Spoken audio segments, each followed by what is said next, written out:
नमस्कार, स्वागत है आप सभी का ज्ञान गंगा चैनल पर। हिंदू पंचांग के अनुसार फाल्गुन माह की पूर्णिमा तिथि यानी होलिका दहन के साथ गणगौर व्रत का प्रारंभ होता है, जो चैत्र माह की शुक्ल पक्ष की तृतीया तिथि तक रहता है। इस व्रत को सुहागन और कुंवारी महिलाएं कर सकती हैं। इस दिन माता पार्वती और शिव जी की पूजा करने का विधान है। सुहागन महिलाएं पति की लंबी आयु और अच्छे स्वास्थ्य के लिए इस व्रत को रखती हैं, कि कुंवारी कन्याएं मनचाहा पति पाने के लिए इस व्रत को रखती हैं। साल 2023 में गणगौर पूजा 24 मार्च 2023 को है। आज के इस वीडियो में हम जानेंगे कि पूजा की विधि क्या है, व्रत की कथा क्या है और भगवान शिव को अर्पित करना ना भूले बस एक वस्तु। तो चलिए शुरू करते हैं आज की वीडियो को।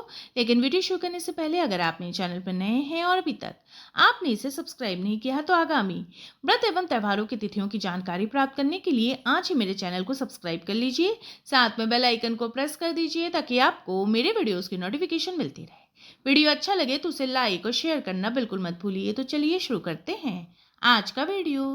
गणगौर का व्रत फाल्गुन माह की पूर्णिमा तिथि से शुरू होता है, जो अगले 17 दिनों तक चलता है।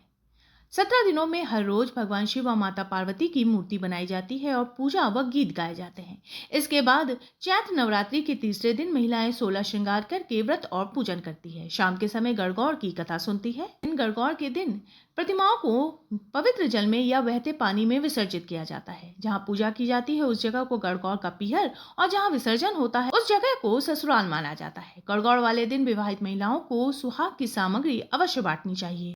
मान्यता है कि गणगौर के दिन भगवान शिव को लाल सफेद आंकड़े के पुष्प अर्पित करने से सभी मनोकामनाएं पूरी होती है। साल 2023 में गणगौर पूजा 24 मार्च 2023 दिन शुक्रवार को है। तृतीया तिथि का आरंभ होगा 23 मार्च की शाम 6:20 पर और समाप्ति होगी 24 मार्च की शाम 4:59 पर। गणगौर व्रत की कथा के अनुसार एक बार भगवान शिव तथा माता पार्वती नारद जी के साथ भ्रमण को निकले। चलते चलते वे एक गांव में पहुंच गए।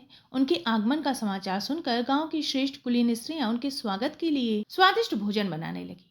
भोजन बनाते बनाते उन्हें काफी विलंब हो गया। तब तक साधारण कुल की स्त्रियां श्रेष्ठ कुल की स्त्रियों से पहले ही थालियों में हल्दी और अक्षत लेकर पूजन हेतु पहुंच गई।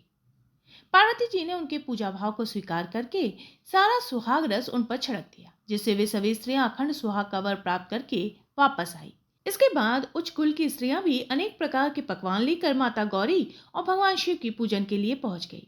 तब भगवान शिव ने माता पार्वती से कहा कि सारा सुहाग रस तो तुमने साधारण कुल की स्त्रियों को दे दिया, अब इन्हें क्या दोगी।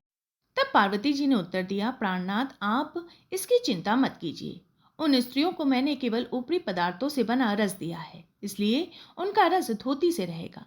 परंतु मैं इन उच्च कुल की स्त्रियों को अपनी उंगली चीर कर अपने रक्त का सुहाग रस दूंगी। ये सुहाग रस जिसके भाग में पड़ेगा वह मेरे ही समान सौभाग्यवती हो जाएगी। जब सभी स्त्रियों का पूजन पूर्ण हो गया तब पार्वती जी ने अपनी उंगली चीर कर उन पर छिड़क दी। जिस पर जैसा छींटा पड़ा उससे वैसा ही सुहाग पा लिया। इसके बाद भगवान शिव की आज्ञा लेकर पार्वती जी नदी तट पर स्नान करने चली गई और बालू से भगवान शिव की प्रतिमा बनाकर पूजन करने लगी। पूजन के बाद बालू के पकवान बनाकर शिव जी को भोग लगाया। प्रदक्षिणा करके नदी तट की मिट्टी से माथे पर तिलक लगाकर 2 कण बालू का भोग लगाया। इसके बाद उस पार्थिव लिंग से भगवान शिव प्रकट हुए और माता पार्वती को वरदान दिया कि जो कोई भी इस दिन पूजन करेगा और व्रत करेगा उसका पति चिरंजीवी होगा। ये सब करते करते पार्वती जी को काफी समय लग गया। जब वे वापस उस स्थान पर आई जहाँ शिवजी और नारद जी को छोड़कर गई थी, शिवजी ने पार्वती जी से देर से आने का कारण पूछा तो माता पार्वती ने कहा कि वहां पर मेरा भाई और भाभी आदि पीहर के लोग मिलने आए थे, उन्हीं से बात करने में विलंब हो गया। उन्होंने मुझे दूध भात खाने को दिया। भगवान शिव को भली भांति सब ज्ञात था।